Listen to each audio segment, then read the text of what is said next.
అమ్మ పట్టుకోండి.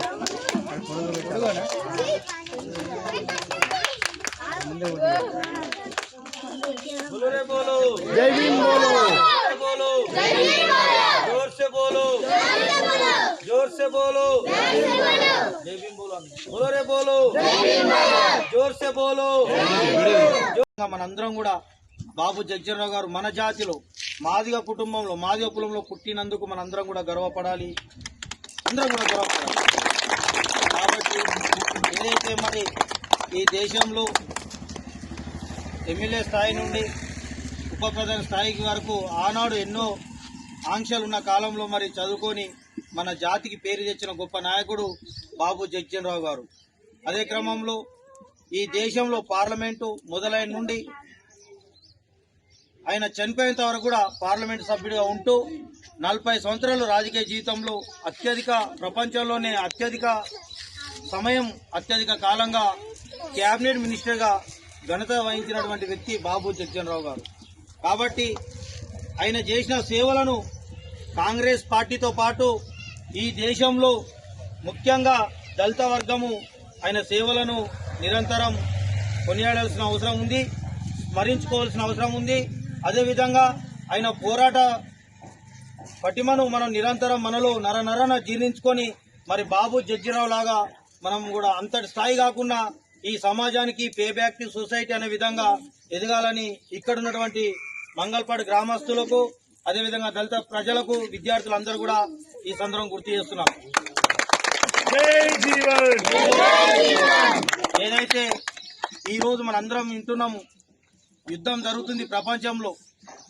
మన దేశం ఎప్పుడు యుద్ధం అన్నా కూడా పాకిస్తాన్ ని అపోజిట్ గా శత్రువుగా లేకుంటే పాకిస్తాన్ తో యుద్ధంగా మనము మైండ్లలో క్రియేట్ చేసుకుంటాం.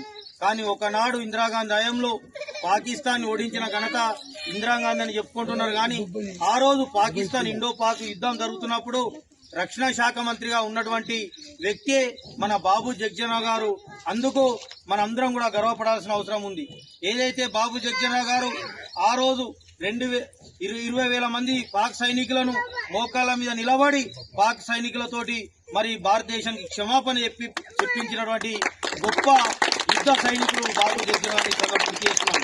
కాబట్టి ఈ దేశంలో మన పాత్ర ఈ దేశ స్వాతంత్రం నుంచి మొదలు పెట్టుకుంటే ఈ రోజు ఈ నవభారత్ నిర్మాణం వరకు కూడా మన నాయకులు మన పూర్వీకులు మన తాతలు ముత్తాతలు వాళ్ళు చేసిన సేవలు వాళ్ళ పాత్ర మనం ఎప్పుడు మర్చిపోవద్దు.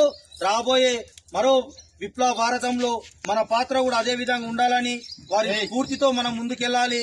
కాబట్టి మనందరం కూడా బాబు జగ్జీవన్ గారు, కాంశీరామ్ గారు, బాబాసాహెబ్ అంబేద్కర్ గారు వీరి ఆలోచన విధానాన్ని వాళ్ళు చూపించిన మార్గాన్ని ఎప్పుడు కూడా విడనాడకుండా వారు చూపించిన మార్గంలో బాబు జగ్జీవన్ గారు ఒకే ఒక కోరిక కోరుకున్నాడు, కులాలు వద్దు, కుల వ్యవస్థ ఉండద్దు, సమాజ నిర్మాణానికి నిరంతరం కృషి చేసిండు.